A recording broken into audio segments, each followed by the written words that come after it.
पुत्र, सत्ता और शक्ति का मद जब शीश पर चढ़ जाता है तब मनुष्य न्याय अन्याय के भेद को भूल जाता है और अपनी इच्छा पूर्ति के लिए वो आसुरी वृत्ति तक अपना लेता है और ये भी विचार नहीं करता कि शक्ति कभी भी स्थायी नहीं होती। मद मनुष्य को पतन के मार्ग पर ले जाता है माता। कार्तवीर्य अर्जुन के साथ भी ऐसा ही हुआ। शक्ति से मदान कार्तवीर्य ने उसे रोकने वाले जमदग्नि के पुत्रों एवं जमदग्नि का वध करने की आज्ञा अपने सैनिकों एवं पुत्रों को दे दी। ये तो बड़ा ही अनर्थ हो गया माता। हाँ पुत्र, विनाश काले विपरीत बुद्धि। जब तक ऋषि जमदग्नि कुछ कर पाते, कार्तवीर्य के पुत्रों एवं सैनिकों ने देवी रेणुका के समक्ष ही ऋषि जमदग्नि एवं उनके पुत्रों का वध कर दिया और कामधेनु गाय को बलपूर्वक खींच कर ले गए। देवी रेणुका अपने पति एवं पुत्रों के शव देखकर आर्तनाद हो उठी और पुकार उठी अपने पांचवें पुत्र परशुराम को। माता,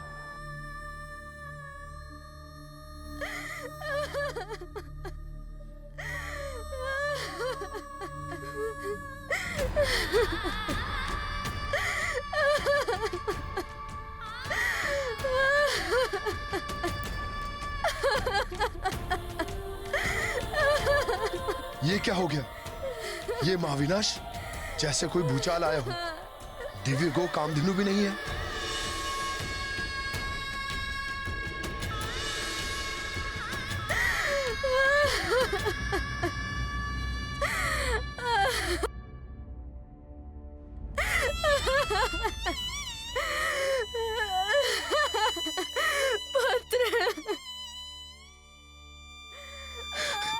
माता,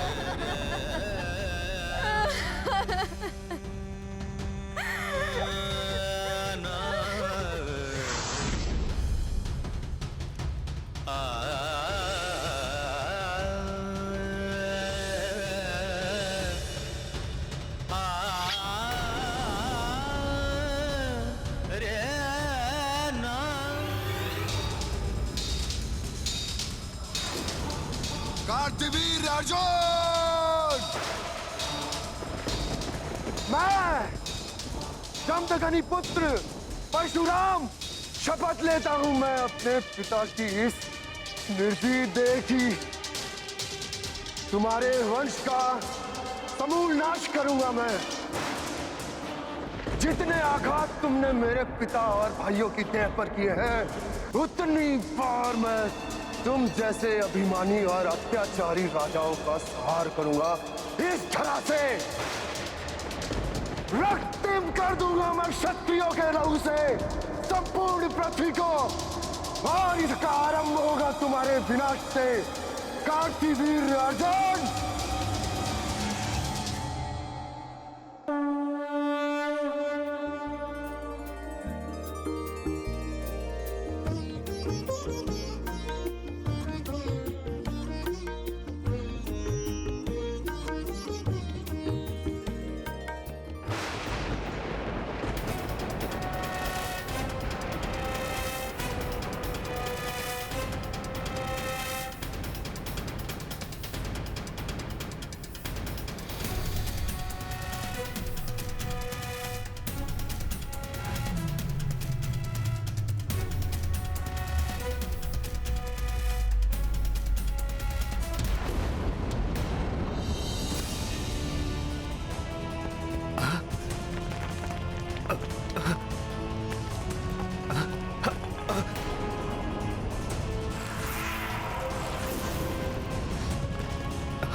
ये क्या हो रहा है? अकस्मात ये भूकंप। दुष्ट अभिमानी कार्तवीर्य अर्जुन, निकल कर आओ अपने राजमहल से बाहर।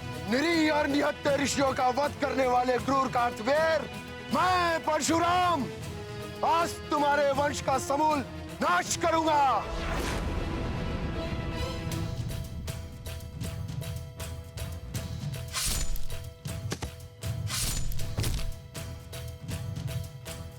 कार्तवीर्य अर्जुन! किसकी ललकार है ये?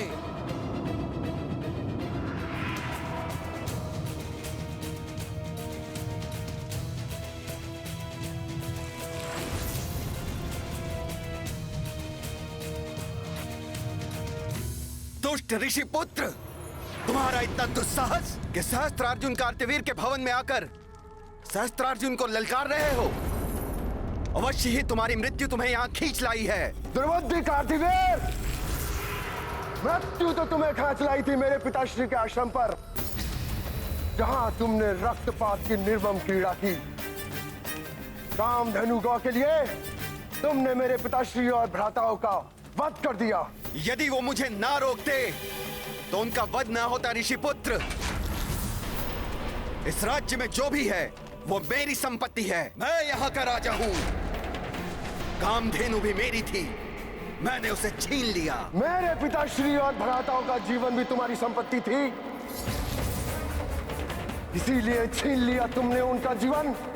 नहीं कार्तिवीर, मूल्य चुकाना होगा तुम्हें रक्त से रक्त का, और ये मूल्य चुकाएगा तुम्हारा सारा वंश। ऋषिपुत्र बहुत बढ़ चढ़कर बोल रहा है। समाप्त कर दो इसे और पहुंचा दो इसे इसके पिता और भ्राताओं के पास।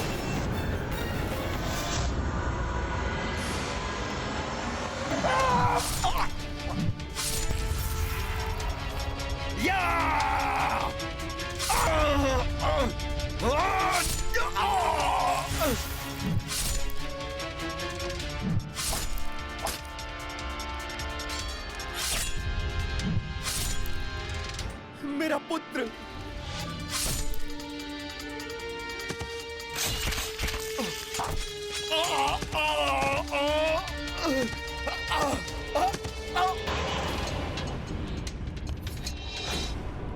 मूल्य चुकाना होगा तुम्हें मेरे पिता के रक्त का। मेरे पुत्रों का वध किया तुमने ऋषिपुत्र। मैं तुम्हें ऐसी मृत्यु दूंगा कि मृत्यु भी कांप उठेगी। कांप तो उठेगी तुम्हारी आत्मा कार्तिवीर। मेरा सामना करोगे तुम तुच्छ ऋषिपुत्र। सहस्त्रबाहु हूं मैं, सहस्त्रार्जुन कार्तवीर्य।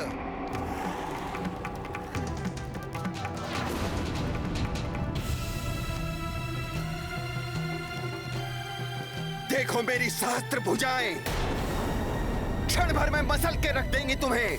गरजने वाले मेघ बरसते नहीं है कार्तिवीर। तुम्हारी ये सहस्त्र भुजाएं लता वल्लरियों की तरह काट कर रख देगा मेरा परसों। आओ दिखाओ अपनी सहस्त्र भुजाओं का बल।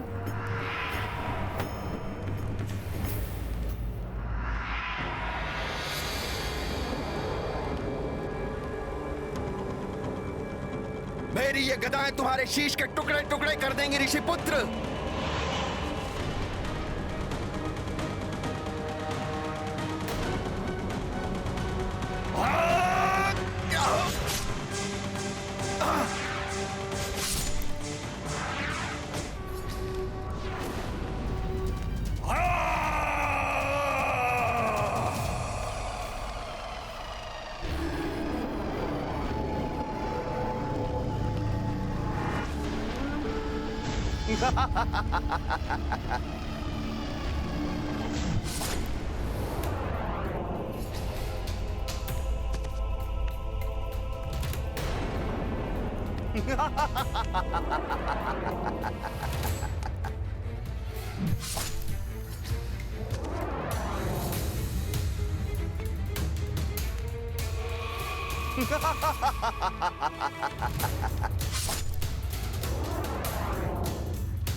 होगा इसी प्रकार समस्त अत्याचारी राजाओं का।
परशुरामः प्रचोदयात्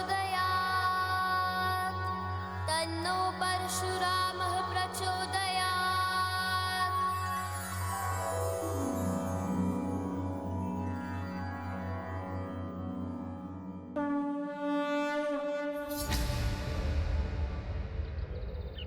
कार्तवीर्य के वध के पश्चात प्रभु परशुराम ने मात्र एक बार नहीं 21 बार संपूर्ण पृथ्वी को अत्याचारी राजाओं से विहीन किया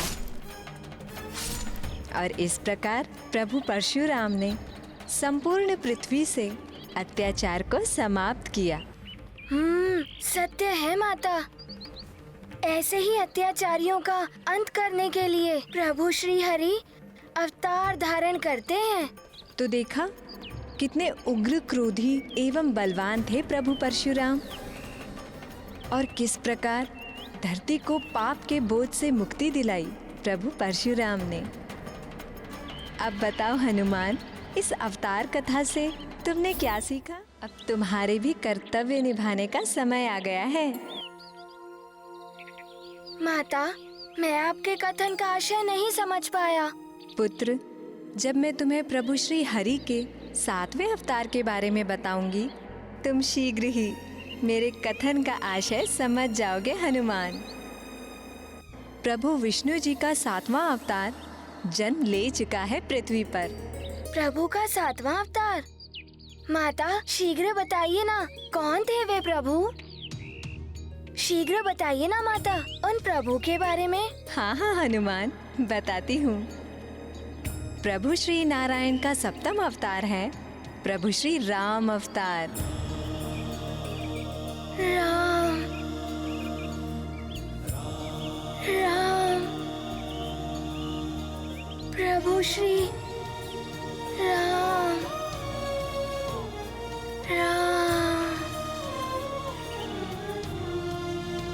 राम राम राम।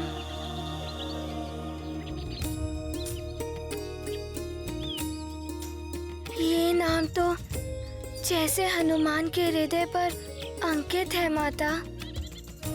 ऐसा क्यों प्रतीत हो रहा है हनुमान को जैसे राम नाम जन्म जन्मांतर से उससे संबंधित है माता। राम राम राम। हरि नाम बजने से जो सुख प्रहलाद जी को प्राप्त हुआ था, वही सुख प्रभु श्री राम नाम के स्मरण एवं उच्चारण से हनुमान को उसी सुख का अनुभव हो रहा है। राम राम। मुझे ज्ञात है पुत्र, प्रभु राम से अपनी भेंट की स्मृति तुम भूल चुके हो, परंतु प्रभु मिलन का दिव्य अनुभव, उससे उत्पन्न भक्ति की उमंग कोई कैसे भूल सकता है? तुम्हारे हृदय के कण कण में व्याप्त है वो। माता, हनुमान को बताइए ना, राम नाम के प्रति ऐसा अमित आकर्षण क्यों है हनुमान को? राम राम। ऐसा प्रतीत होता है हनुमान के हृदय से भक्ति की निर्मल धारा फूट पड़ी हो, जो अश्रु बनकर उसके नेत्रों से प्रवाहित हो रही हो। पुत्र, प्रभु श्री राम की सेवा, उनकी भक्ति ही तुम्हारी नियति है। संभव है इसीलिए तुम प्रभु राम नाम से इतने प्रभावित हो। आपके वचन अत्यंत सुखदायक है माता। प्रभु श्री राम की सेवा का अवसर पाकर हनुमान का जीवन भी धन्य हो जाएगा। परंतु माता, हनुमान जैसे साधारण वानर बालक प्रभु श्री राम की सहायता कैसे करेगा? पुत्र, प्रभु की लीला के रहस्य समय आने पर ही ज्ञात होते हैं। पुत्र हनुमान, प्रभु विष्णु जी ने परशुराम अवतार लेकर अत्याचारी राजाओं के साथ पृथ्वी से कुविचार और कुकर्म भी मिटा दिए। परंतु जैसे जैसे त्रेता युग में और समय व्यतीत हुआ, मनुष्य जाति पुनः अधर्म और दुराचार में लिप्त होने लगी। अधर्म माता? पुत्र, संसार में स्वार्थ, काम, क्रोध, मोह, मद जैसे निकृष्ट भावनाओं का प्रभाव छा गया, जिनसे प्रभावित होकर मनुष्य अनेक कुकृत्य करने लगे, जैसे धर्म की अवमानना, असत्य वचन बोलना, पराई स्त्री एवं पराय धन का हरण करना, ऋषि मुनियों पर अत्याचार, अनुष्ठान का पालन न करना। और ऐसे दुष्कर्मों को बढ़ावा देने वाले दुष्ट हैं असुर सम्राट रावण और उनके भाई कुंभकर्ण, अर्थात अपने द्वितीय जन्म में श्रापित जय और विजय। ओह माता, इसका अर्थ है उन 4 ऋषि कुमारों के शाप से प्रभावित होकर वो दोनों इस जन्म में भी प्रभु श्री हरि के परम शत्रु बने। हाँ पुत्र, प्रभु के शत्रु, अर्थात वो दोनों मानवता एवं मर्यादा के भी शत्रु है। पुलत्स्य के पुत्र होने के कारण रावण को ज्ञान प्राप्ति में अत्यधिक रुचि है, परंतु उसकी माता केकसी राक्षसी कुल से है, इसीलिए उसमें आसुरी वृत्तियों की अधिकता है। अपने कुत्सित वृत्तियों से प्रेरित होकर वो अपने कुकर्मों से पृथ्वीवासियों और देवताओं को भी निरंतर प्रताड़ित करता है। उस दुष्ट पापी रावण का संहार करने के लिए प्रभु विष्णु जी को अवतार लेना ही था। प्रभु श्री राम के रूप में? परंतु धीरज रखो पुत्र, मैं तुम्हें सब विस्तार से बताऊंगी। अयोध्या के रघुवंशी राजा दशरथ पुत्र सुख से वंचित होने के कारण अत्यंत दुखी थे। इस यज्ञ के भव्य आयोजन में समस्त देवता भी आमंत्रित थे।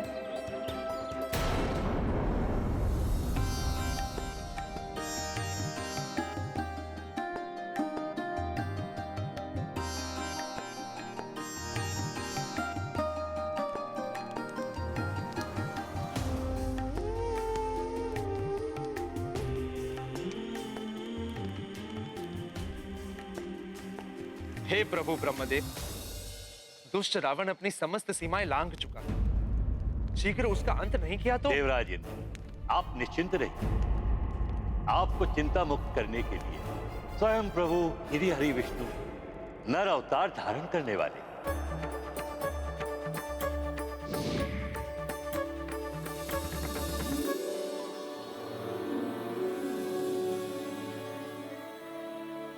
प्रणाम ब्रह्मदेव।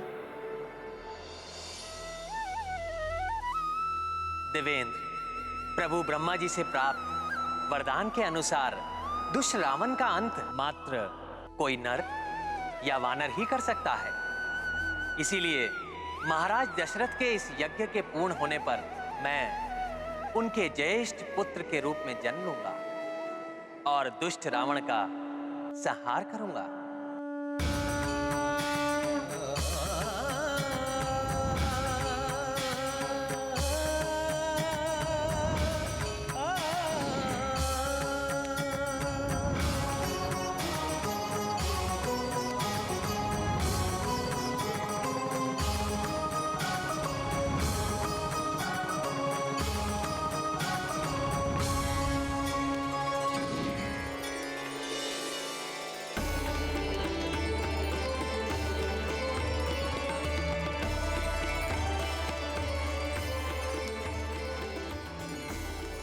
महाप्रतापी महाराज दशरथ, मैं प्रजापत्य पुरुष आपको ये आशीष देता हूँ कि पुत्रों की प्राप्ति की आपकी मनोकामना अवश्य पूर्ण होगी। देवताओं द्वारा बनाई गई इस दिव्य खीर के प्रसाद को अपनी पत्नियों में बांट दीजिए। उनके इस दिव्य खीर के प्रसाद के ग्रहण कर लेने से शीघ्र ही आपके राजप्रासाद में पुत्रों की किलकारियां गूंज उठेंगी।